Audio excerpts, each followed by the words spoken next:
Being overwhelmed is a libido killer. I can imagine too, based on the work that you do. You're right, it's about the type of work that I do. If I keep it up at this pace, I'm gonna be burnt out and burnt down, and I would be of no use to this man that I love, because this is going to really dramatically impact the foundation and everything that we built. And this is like sort of probably the battle cry for Black women, is that we have just been conditioned to just keep on moving. And it's like, no, sometimes that's really not good. Where is the decompress? There literally isn't one. Welcome, Jemele Hill. Groundbreaking voice in sports media, acclaimed author of Uphill, a memoir. Award-winning journalist and writer for The Atlantic, and outspoken activist. 99% of my vacations are out of the country. I need the full disconnect. When I started to see the difference in just my moods, it became an active intentionality. It's like, how can I bring vacation sex to a Wednesday?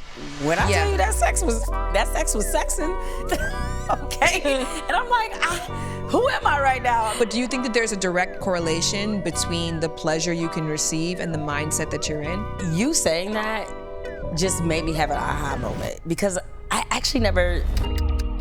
What do you got? Green, mint. I do mint. Mint? Yeah. Okay, mint's a good choice. So you just came back from this great vacation. What is something that's calling you to talk about, specifically teach about, but just share about? I think what I would love to sort of teach people about is how to declutter, to create better intimacy. And decluttering was not an issue for me when I was younger, but now as I've gotten older, I just want to literally beat to death whoever created multitasking. You believe it's magic.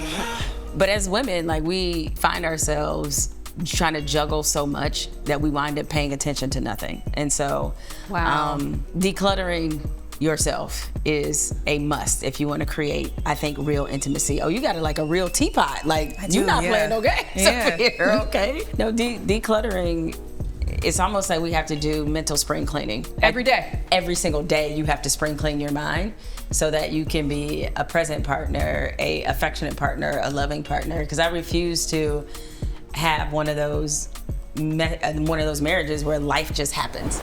And then next thing you know, you look up and we haven't had sex in 6 months. So I'll be like, how did that happen? Like, so every day, like, y'all was just like, we good with it? Like, what went on? But I see how it could happen. Yeah. It's like when you allow that clutter to build up, be it emotional clutter, be it anxiety, whatever it is, it can have really damning consequences on your levels of intimacy, which is not always about sex, as we all know, but just even creating the environment of affection, it can have a really terrible effect.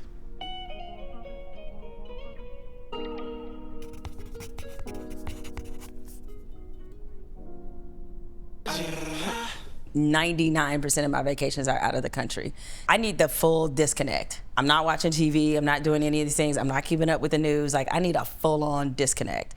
And I realized that, the reason why it's different is because my mind isn't cluttered full of bullshit. Yeah. When I started to see the difference in just my moods, it became an active intentionality. It's like, how can I bring vacation sex to a Wednesday? I can imagine too, based on the work that you do, that it's so integral to leave, because your heart and your head is so connected here. People look to you here for leadership, they look to you here, and then I'm sure when they see you out too, there's an expectation of the kinds of conversations they want to have that naturally just draw you right back in. It is more mentally freeing, and you're right, it's about the type of work that I do, because I'm in media and specifically talking about a lot of heavy subjects, especially since I cover, like, for The Atlantic, I'm a contributing writer, and I write about the intersection between race, sports, gender, politics, that mismatch of things. So when you become sort of the business, when you're a personality, for however you want to define that, and you become the business, you can't unplug from yourself, because I'm always me, and me is always on for somebody. And so when we got back from vacation, we took some great pictures, great videos. As much as I might be the media personality, but the personality in my household is my husband, 1,000%, right? And so he was like, oh man, we should do like a travel vlog or whatever, because people really get into our vacations and this and that. And I was thinking, like, it feels like another job to me. he meant it from a fun place, and he's right. Like, people always ask us, like, where'd you go? What tips? Blah, blah, blah, blah.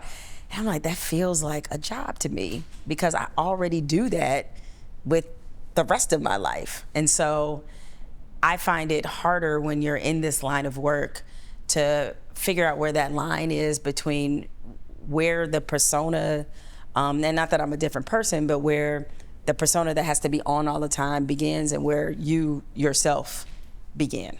You said that for a while you could do it. When did you realize you couldn't anymore?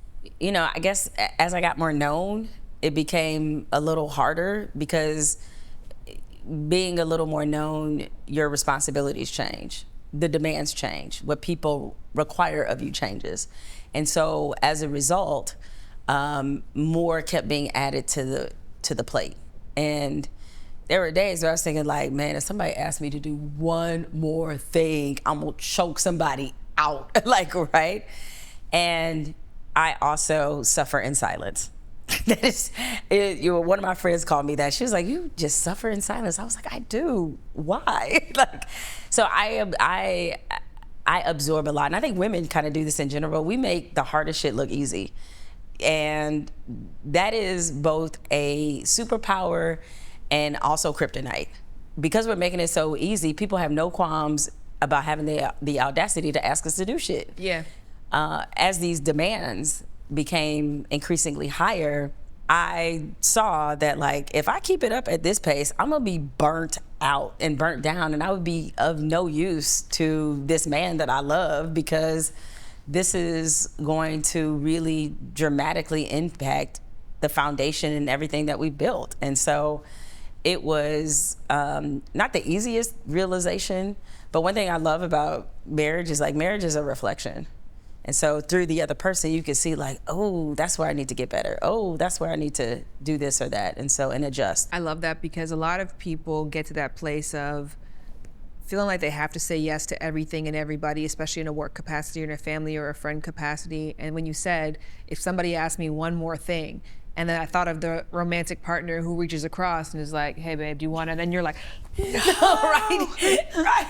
It's like, and then when they, and not that is necessarily my way of expression, but yeah, I see how it happens. And it's one of the reasons why I love that my husband and I have been super intentional about how we spend our birthdays together. And because that is a hard boundary. You know, his birthday's August 6th, mine is December 21st. I'm gonna tell you today. Oh, perfect. Yeah, exactly. You got winter and summer, right? Yeah. Boom, yeah. And for the entertainment industry, those are both slower times. See, it's as if it was ordained. Yeah. Because this intentional time, we're spending it together to do this. And I think setting those hard boundaries has been super invigorating for me. I have so many questions, but that's just because my mind's going in so many different places here. So I'll start with vacation sex versus Tuesday sex in good old California, because we had, do you know Kev on Stage? Oh yes, him Kevin and his Fredericks. Wife were on. Him and Mrs. on Stage. Him and Mrs. on Stage, the good sis Melissa. Can I ask what constitutes great sex in your marriage? Ooh, the elements for me include, okay, you have to be on vacation. I'm sorry, you guys, it's just my thing, okay? Or it has to be like a real chill day, one of the two, where I don't have to worry about like cleaning up kids. I don't have to worry about all the things, okay? And middle of the day, I like windows open personally. That's why I'd be liking vacation, because you can have all the windows open. Middle of the day, windows open, and I need like a full-on, like I want a full-on beginning, middle, end. I need to have time for all of the situations. You could only do that on vacation. Our calendar life is just way too regimented for what I'd be really wanting. She's right. Like, that is not to say that when you're at home and it's a good old Thursday that you're not putting in the same effort.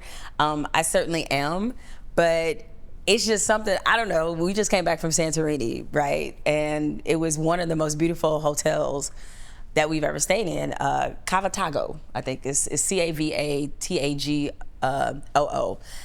Go to his Instagram page. I promise you're gonna be like, I don't care what furniture or kidney I gotta sell. Like, I'm gonna be in this spot. Like, there's not a bad view anywhere. It's incredible.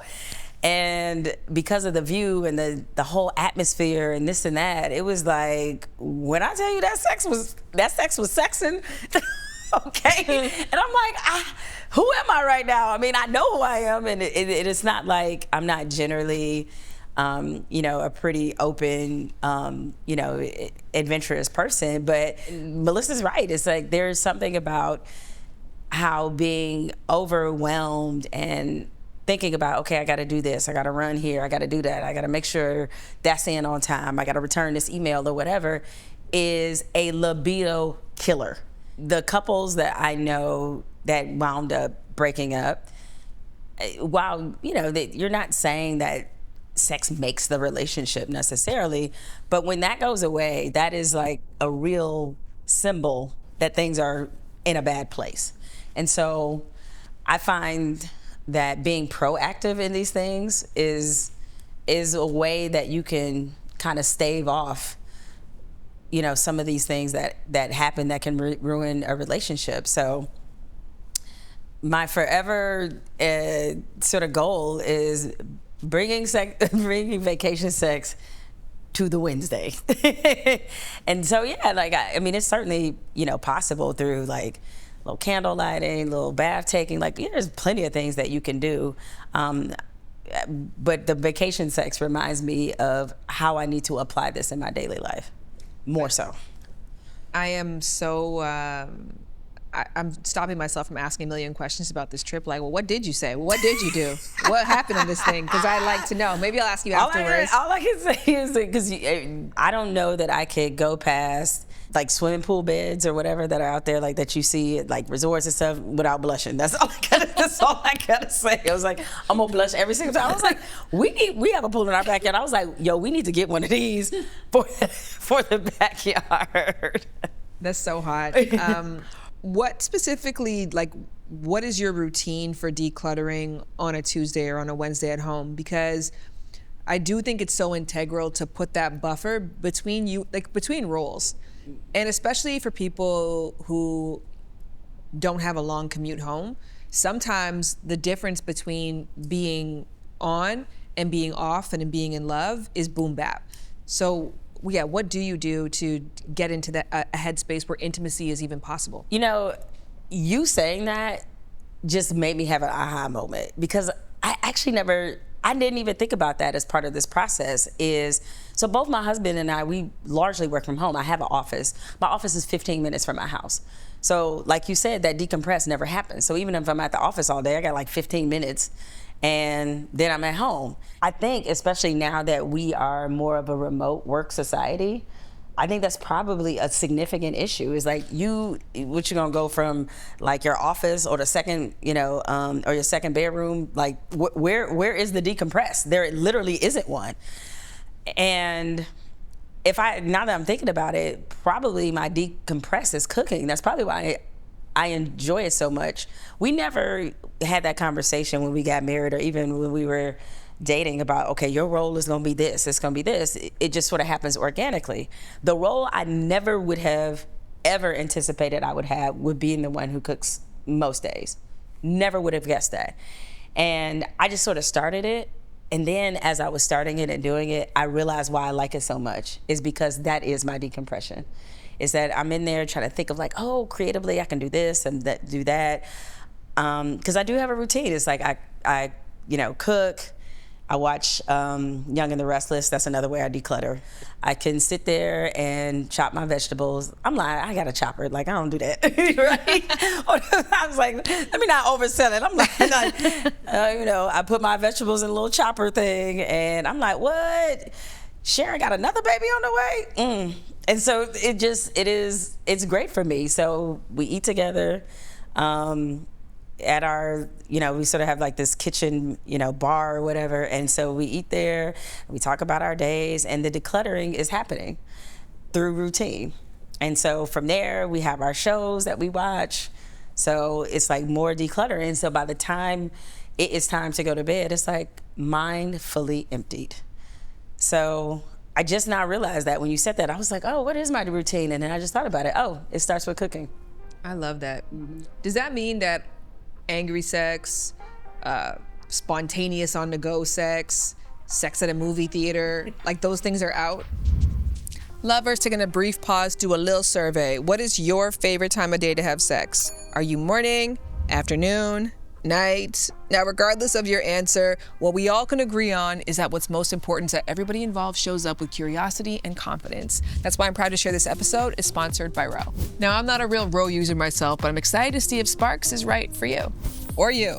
Ro Sparks is a 2-in-1 prescription treatment for guys who want harder and more controlled erections. Ro Sparks works faster than other treatments because it goes under the tongue, dissolves, and then goes directly into the bloodstream. It works in 15 minutes on average, which means less waiting and more doing. Thanks to their dual action formula with tadalafil, Sparks can stay active in the body for up to 36 hours. Now, that does not mean you're gonna walk around with an erection for 36 hours. It means when you're aroused, your body is gonna be ready. Long story short, with Ro Sparks, men can get harder and have more control in bed. Interested? Go to ro.co/lovers to connect with a medical provider 100% online. And if approved, treatment ships directly to your door. If prescribed, new sexual health patients get $15 off your first order of Sparks on a recurring plan. Again, that's ro.co/lovers to see if prescription Sparks are right for you. One more again, that's ro.co/lovers. Back to the episode. Does that mean that angry sex, spontaneous on the go sex, sex at a movie theater, like those things are out? No. I can tell you some stories, but no, I won't do that. No, my husband's probably like, do that. Since it reflects so well on him. No, I think the spontaneity, you definitely have to keep that as a big part of your intimacy. I think for both parties, then having the anywhere, anytime, it could go down mentality, I think just gives you a sense of invigoration, of excitement, of thrill. And because, yeah, even with sex, like you don't want it to become routine, where it's just like, okay, boom, bap, all right, we good, turn on Law and Order. Like, you know what I'm saying? Like, I don't think you necessarily want that. And so I feel like we do a really good job of spicing things up. And, you know, that's not to say that this is something you have to do 4 or 5 times a week, but it is to say that you have to do it enough to where the sex does not feel like an obligation. There's a therapist, a friend of mine named Vanessa Marin, and she has this term that she coined called the bristle reaction, which happens for women mostly in long-term relationships wherein their partner touches them, and instead of it being like a warming touch or a touch you want to melt into, it like feels spiky to you. Ooh. But it's because maybe you haven't decluttered. Maybe because like you're mentally thinking about something else, you're a little bit overwhelmed, you're thinking not now, like, and you always pair their touch with another demand or like a demand for sex. So I'm just kind of curious about that, because if your partner comes on to you at a moment when you haven't decluttered and you're not there, do you have the ability to like press the trash can really quickly and get everything out of there? Yeah, I think I really try to do that, because I want to be in the mind frame of looking at how I'm touched as it being a soothing element, right? And so, and also, which I think most women can attest to, is that until you live with a man or in this like serious partnership, then you realize they're essentially 12. And by that I mean, like, I would think something was wrong with my husband if I wasn't in the kitchen and he didn't come up and slap me on the ass, because like he typically does that. Or he grabs some part. Like, that's just, I'm like, y'all are just forever 12 years old. And that, to me, the playfulness of that is why I think I don't have that bristle reaction, or even if I'm feeling like in a tight, tense place, I'm able, like when he does that and does something playful, it gets me out of that like really quick. And I hate admitting that, because it's only going to encourage him to be more playful, which, I mean, like, you know, I'm like, I already deal with enough, because sometimes I joke with him. I was like, you do realize like I'm not like your little sister, right? Like, because they just want to play all the time. I'm like, what is wrong with y'all? Just a different level of thinking. But yeah, I think there's got to be a sense of play in the relationship. in order to make sure that that affection remains strong. I think also a key component here for this being effective is not feeling resentment towards your partner. Because I think that there's something called chore play, where in essence, like, your partner contributes equally to the relationship in such a way that it feels like foreplay. Because if you feel like everything is left on you to do, when you lay down at night, the last thing you want to do is one more thing. But if I think both of you guys are both equally contributing to the relationship, to the household, to the shared vision, then you're able to like interpret their playfulness not as, well, they're just being negligent and not even thinking about all the things that I have to do. Meanwhile, they're just being 12. Yeah, I mean, it's so many things that just happen organically that were healthy things in our relationship. And I think, like, I've never had to have that conversation with my husband about, like, can you help out more around the house? Have never had to do it. He takes a lot of pride in making sure that our house looks a certain way. So this is never a responsibility I feel like is solely on me. I do think it's probably pretty helpful we don't have children, because I know children bring a different level of lovely chaos to the mix. But and generally, I do think there's some roles that he feels like are for sure his responsibility. Like, his attention to detail is much better than mine. I'm the big picture, 60,000 foot view person, right? And so this balances really, really well. We could be sitting down and he will notice like a spot on the window, be like, I'll have to clean that later. I'm like, how did you see this? Like, what are you, I'm like, oh, beautiful my head ass. Like, I don't know how you did this. But I think it works so well in tandem. So I am really grateful, because I have certainly heard horror stories, and you see them online, of women feeling like they are essentially single women inside of a marriage. I don't feel that way, just in terms of responsibilities. I think that's so beautifully said, because I also think it's important for people to hear, because I also don't want the woman who is already doing everything to feel like, and now I have to figure out how to do everything and then declutter my mind so I can do one more thing. Yeah. Because sometimes the issue isn't necessarily that you are too in your head, it's that not enough things are in somebody else's head. Like, you're just having to carry everything. So the only reason why it's able to work, and that you have the consideration for your partner of still space or spontaneity, is because on the other end of it, not only are they doing their half of the share of the work, but they're also doing their thing to declutter too. So you guys can get together in that space where you're genuinely just the two of you in Mykonos. It reminds me of how people always say, like, oh, marriage is hard. But I think sometimes they confuse hard with work. Yep. Yeah, like, those are two different things. Like, I don't consider marriage to be hard. I consider the marriage to be work. But I think that's okay. Like, work isn't a negative connotation. Is because you're constantly working on being a better person for the person that you're with. You're working on yourself. You're working on things that bring healthy additives to the relationship. So I hope that more people make that distinction, because sometimes I think people can hear about marriage and feel and just like, oh, that sounds like a lot of work. Well, yeah, it is, and it probably should be, and I think that's okay for it to fit into that category. But some of it too, as in terms of decluttering, is that women also have to give ourselves permission to let go of some stuff. And a lot of times we do not do that, because I think we've been conditioned under this completely ridiculous notion that we should be able to comfortably juggle 35 things at once. I don't know who lied. I don't know who put out that brochure.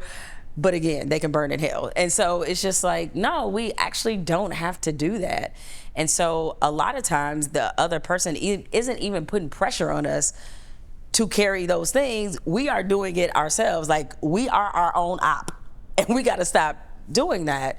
And I certainly realized at certain moments, like, I am the problem here. Like, my husband isn't asking me to do this, or this person, like, I am being a bit of a control freak and being unable to let go of certain things that I just need to let go of, because, like, why? For the fellow suffer in silence girlies out there who identify with that, it sounds like you had a partner who you didn't have to negotiate for your right to have free time, peace, an equitable partner.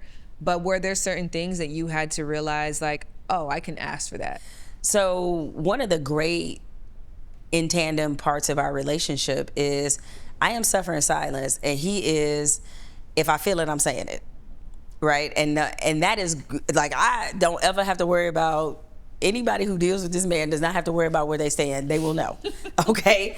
And he's just a very direct person, not direct rudeness, nothing like that, but he's just like a direct person. Like he wants to address stuff. He can't suffer in silence because he's like, I'll be boiling inside and it will just whatever. And so sometimes we attract people who have qualities we wish we had.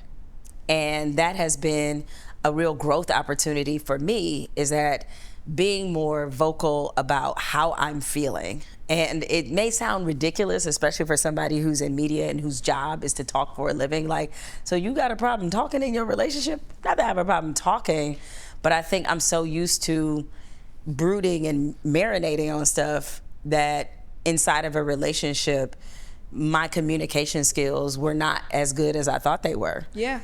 And so what I've learned to express is not necessarily asking for something. I've learned to express sadness, frustration, disappointment, things that fall under the umbrella of vulnerability, which is the most difficult thing I encountered. Like it was very hard for me to express vulnerability.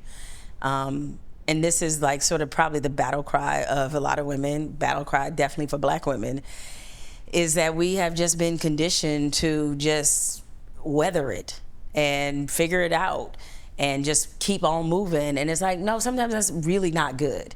That it's okay for us to sit in a little bit of disappointment or anger or frustration or emotion and express that. And he has really helped me grow in that area, because he doesn't want to guess how I feel.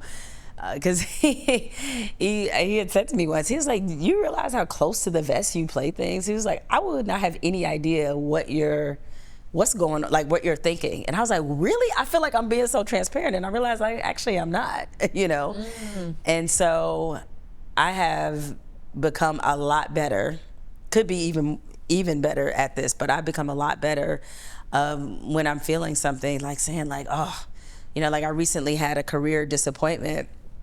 And it was, it stung. And I think 4 or 5 years ago, I would have just kept that to myself and just dealt with it internally. Because, I don't know how this got into my brain, but the phrase of, when somebody's like, oh, yeah, I have complaints, but who would care? Like, I sort of have that mentality. That's actually a bad mentality to have. Complaining, I get it, but like, in general, you should have room and peace and space to like express the things that are affecting you.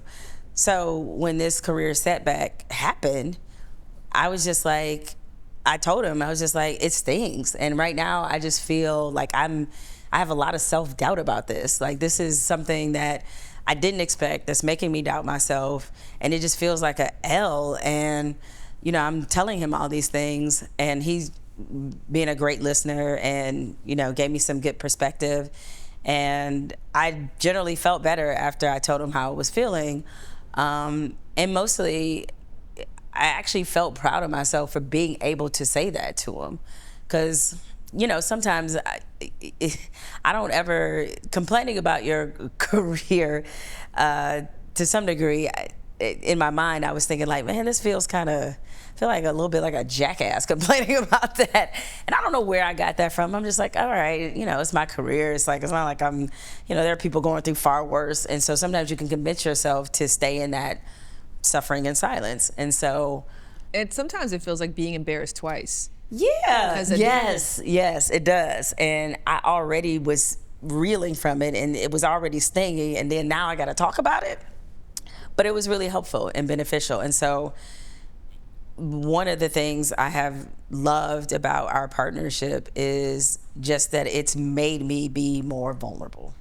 And then you had hot sex and then after that conversation. Of course we had. No, just we did not, because of some other factors that unfortunately nature interfered. But But we would have had hot sex. In my mind, you still could have. Yeah. But to your point, intimacy is not just about physical intimacy. No. And so it could still be like one of those deeply bonding romantic moments. Oh man, listen, we have had, so one of the, we started doing this series on social media, on Instagram, what we call bedtime conversations. Yes.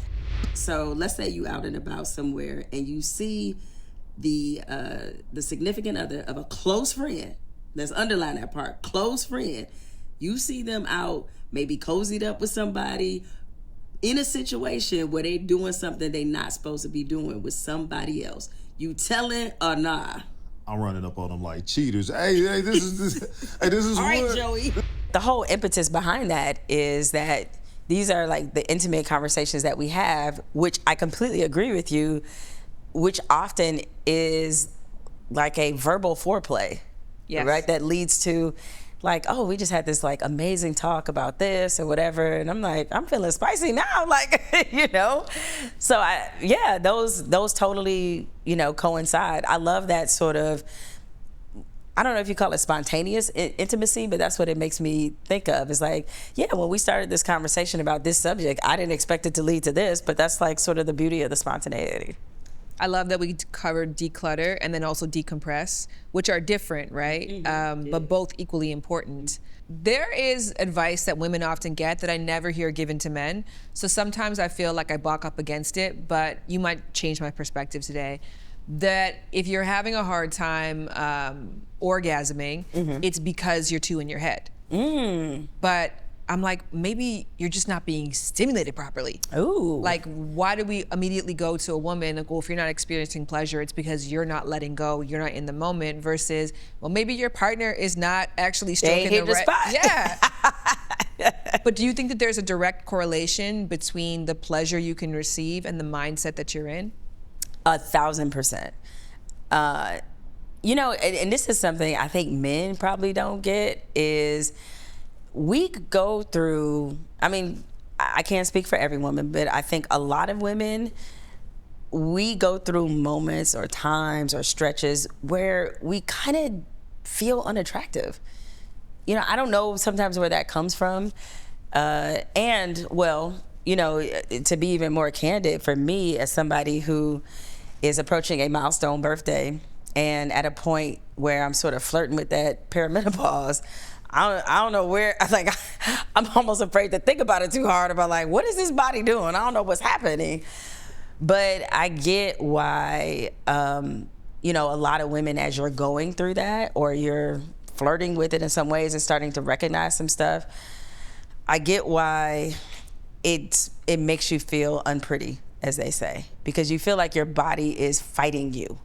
And you're like, I don't want to feel this way. Like, I don't want these nice sweats. I do not want this for me, right? Or I don't want to feel like I have a lower libido or a lower sex drive. Like, I don't want to feel any of that. And so it creates this frustration in you. And so that can all combine to make you feel like, I just don't feel sexy right now. I just don't feel it, because that's a mindset. And so, I think your mood is directly tied to that. And, we were talking about vulnerability. My mother, I asked her about her menopause experience, and she got it much earlier than I thought she did. Like, I didn't know. She said her mid-40s. And I was like, oh, wow. Like, I had no idea. And she was sort of telling me about it. And by the way, I would say that, too, is like, I do think it's very valuable if we ask our mothers or aunties or whoever, that is older than us about their experience, because that's not something they necessarily willingly share. You might have to ask them, but ask them, because it is very informative. But nevertheless, because my husband's younger than me, and I was like, hey, I'm having some anxiety around this, because every woman's experience is different. This is true, but like, if it's potential that this could show up, or I might be feeling like this or whatever. And I want you to know that would not be a reflection of you. It's just a reflection of, what my body is going through. And I don't want you to feel like you're the cause of it, or that, I desire you less or anything like that. I'm thinking, like, frankly, I don't know how this is going to turn out. Like, it's I don't know. But I want, us to be prepared and be able to talk about it as these real life consequences show up. And he was such a big vulnerability win. Because it's hard to admit to your partner, like, it is possible that there might be times where you're like, let's go, and I'm gonna be like, oh no, that is not where my spirit is right now. Like, mentally I'm there, but physically, nah, I'm not there. Or it could be the reverse. It's like, who knows? So that's a hard conversation to have, and especially, dealing with somebody it's just a 5-year age gap between me and my husband, but it's like, man, you're like a young, vivacious man. It's like, I don't want you to feel like, is this what I signed up for? I don't want you to feel that way. And so that's a tough conversation for to have with your partner. But the more I talk to women my age, like, having those conversations with them, it's very eye-opening. You're like, oh my God, what is about to happen? And so I don't know what is about to happen, but there's a part of me, as I told him, is like, I'm frightened about this because I don't want it to change what we have. So yeah, like that's just tough. Oh, I deeply feel that. We have a 6-year age gap, and so after 6 year, are you older or younger? I'm older. Okay. Yeah. So after I had my kids, I was like really dry vaginally, and I was like, it'll come back. And then after breastfeeding, I'm like, it'll come back, and then it wasn't. And then I'm like, this is what I do for a living, and I'm finding it so hard to have the conversation to have it, because it's interesting how having these unsexy conversations, which you feel like will take away all the mystique of sex. Yeah. Because sex has to be something very particular. Why do we feel that way? I don't know. I mean, and that's a big thing too of me realizing it's not necessarily even competing with younger people or competing with other women. It's trying to keep up with yourself, with the perception or reputation that you feel that you've built yourself. And you have to embrace you before anybody else can. And that's a challenge, especially when it's changing. Yeah. So I'm really inspired by that conversation that you had, because you had it before you even really knew. Mm-hmm. Like, hey, this is coming up.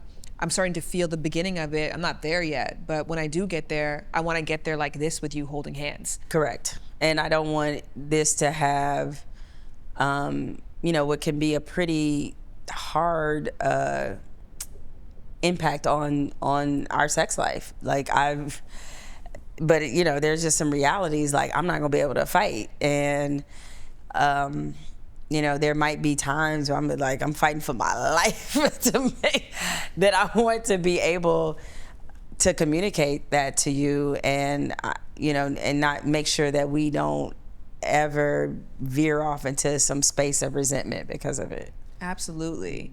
For anybody who's listening right now who's like, okay, but how? Right? Like, how do you get to a place where you can decompress, declutter, and be vulnerable in order to get to the other side and have the best sex of your life? to have Santorini sex on a Wednesday. So I think you have to figure out, and I don't know if it's the activity, maybe activity is the broad word that I'll use, but figure out something that forces you to zone out, whatever that is. It could be, for me, it's Young and the Restless, as I said, and doing a little cooking. For somebody else, it could be music. It could be maybe even before bed, like reading. Because reading, definitely, because you got to focus on the words, like, it definitely empties the mind. But you need to figure out some activity that is able to clear out the clutter that's in your mind and dig into that. It could be a hot bath. It could be just lighting some candles. Whatever it is, figure that out and make that a part of your routine, not something that you ignore. Make it a part of your self-care. Make it a part of your wellness, sort of schedule, if you will. And so, and it's not something that has to take up a lot of time, because that's the other thing. I think sometimes we think about these things and we say like, oh, well, that's another 40 minutes where I got to do. No, I'm going to be even more exhausted. Then I'm being more. No, it could be 10 minutes. The other thing I will say that helps is, I think planning for sex is actually very sexy. I used to think the opposite, and I remember one of my girls told me this. This was like years ago, because she got married kind of early, and she told me that she's like, yeah, I mean, it happens at other times, but her and her husband, for sure, no matter what, come hell or high water, they having sex on Wednesday, straight up. And I was like, ain't that kind of boring? Like, you know what I mean? And she's like, no. She's like, it actually has the opposite effect, because all day that's what we're thinking about. Like, oh, today is Wednesday, today we getting it in. And it allows you to plan and to think about it, and that in itself becomes foreplay. So by the time it gets to that, you like, we ready. And I was like, okay. And then now being married, not that we have like, okay, on Friday for sure, like, no. But what I do find is at the top of the day, if I'm like, oh, it's going down tonight, that becomes like such a sexy thought to have throughout the day. That where I'm just like, ooh, when I get home, see, I'm gonna cook this meal, and then I'm gonna light this candle, and then I'm gonna do like, and then I got a whole routine. And by the time I actually do get home, I'm like super decluttered, because I've already planned out what's about to happen now from 8 to 10 p.m. You know what I'm saying?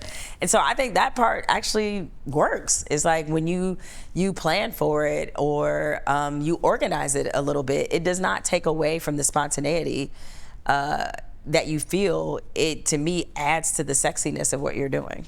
I love that. I also think that this is what we do in the beginning of a relationship. It's actually more a nod to the beginning than it is a sign that things are ending. Because when you're dating somebody, what does you up mean? What are you doing Wednesday usually mean? Like, yeah. What does drinks at 9 p.m. mean? That's true. And then you have the time to declutter, get your body in a place where you feel sexy, think about it, lust over it, then you have that. And then every exchange has a different connotation, because you know where it might go, right? And that question mark is so sexy. I actually think that's the first time I've heard someone describe scheduling sex as like staple days, because that actually was a good shift for me, because we don't do that. But I think I thought of scheduling sex like, okay, so it's Monday, all right, how's your Wednesday, how's your this? But no, it's just like, I kind of like the adventure of every Saturday. Yeah. Because then it's like, we have to make the time. We don't know when. It's just like that. I'm gonna take that. Who knows? You might come up with themes for the I'm gonna take that. Next time I see you, I'm gonna tell you what my day is. See what I'm saying? And I'll just be like, Tuesday, and then you're just gonna know. Tuesday. And that's how you wind up with Santa Reedy sex. I think it's okay for you to mentally schedule the sex in your mind and not tell him, because the one thing I think it's important for us to showcase is like that we desire them.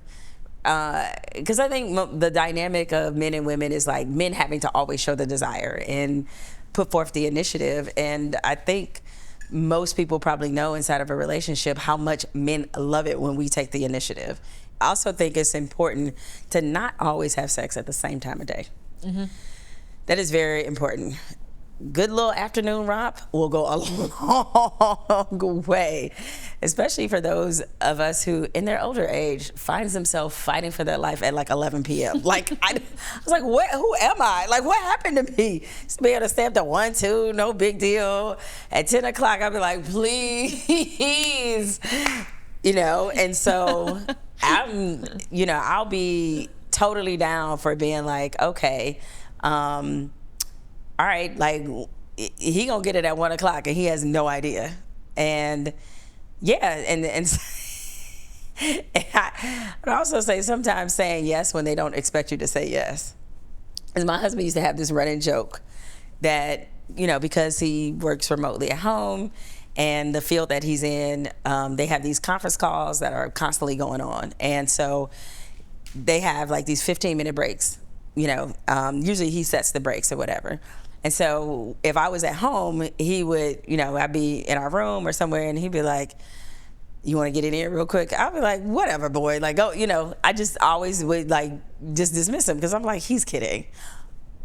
Let's just say a few times I said yes. And he was like, wait, are you serious? I was like, I mean, you threw it out there. Like, let's go. You know what I'm saying? And so it taught me the power of saying yes when they don't expect you to say yes. That works wonders in terms of making sure that you stay in that vacation sex mindset. Oh my gosh. a sermon. I actually asked another cameraman that we had that we all mutually know, I'm like, if you did an episode, what would you talk about? He was like, the importance of women initiating. It's like, that's it. That's all that I ask for. So I think that tip in itself, and surprising and having the plan for yourself, and surprising your partner. And then having your rituals. Like every birthday, we block that off. Like, I think I love the rituals of that. And I can't wait to hear what you're going to do for December. Well, I don't know. So this is what happens is that so we surprise each other on our birthdays, right? And so, and people are like, well, when you say surprise, how deep does a surprise? He doesn't know till he gets to the airport where we're going. So I have no idea where we're going. I just know when we're leaving, and I just know when we're coming back. That's it. And there'll be a lot of great fucking in between there. A lot of it. I was like, the way I'm about to turn into a porn star. Are you kidding me? A huge thank you to Jemele Hill for this conversation. Listen to her podcast, Politics. Get a copy of her best-selling book, Uphill, a Memoir. Stay tuned for her children's book being released in 2026. And if you don't already, follow her on socials, IG, YouTube, and X at Jemele Hill. Now, I had to bring the vacation sex conversation to my lovers community. And did you know you can be part of these kinds of conversations too? Just go to loversbyshan.com/community. I just want to kind of go to all of you on the reflection point. Have you noticed a relationship between your stress level and your desire for sex? 1,000%. Being in a relationship for over 10 years, yeah. The most times that I want intimacy is actually when I'm stressed. But then when I think about it, I'm like, okay, what type of stress are we talking about? Like, is this like grieving stress, or is this like work stress, or like being Black in America stress, or I just kind of want to rage and have a somatic release? I feel like this question or this episode would have been really poignant for this present time in specificity for what Jemele's work is in the political space. I love her relationship. I love watching them. I love what they share. I love their talks in bed. I love how happy she appears when she talks about him. I love having positive examples of love, specifically Black love, on the podcast. And I feel like Jemele is she just really radiates with that. And it seems like she has a great partnership.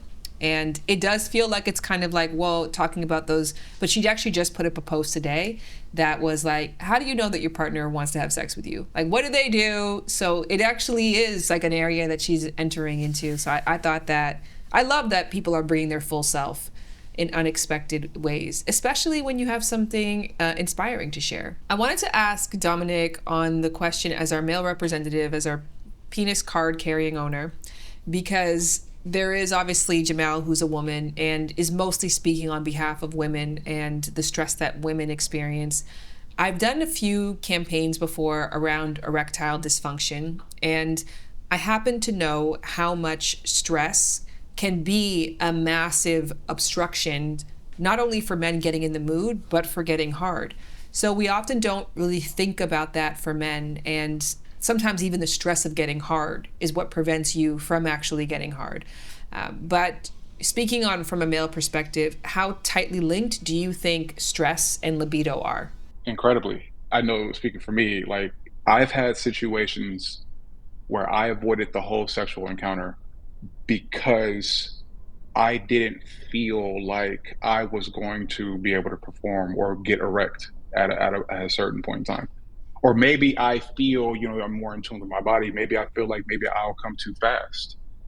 I had a neighbor, and we would always flirt. She would always say, like, hey, I'm going to come over one day. Like, oh, well, I'll see you the day you come over, And one day she came over. She came over and she had a coat, and all my guy friends were there. And she came in the house, came in my room. She kicked everybody out, and she closed the door, and she took off her trench coat or whatever she had on. And I just was not in that space. It was so unexpected because of the stress and the expectation that society puts on us to perform a certain way. I didn't feel like I was to meet that bar. I just avoided the whole situation. Kudos to you. Kudos to you for knowing your body and advocating for yourself. And I know a lot of men who would just go with it because they do know what's on the other side.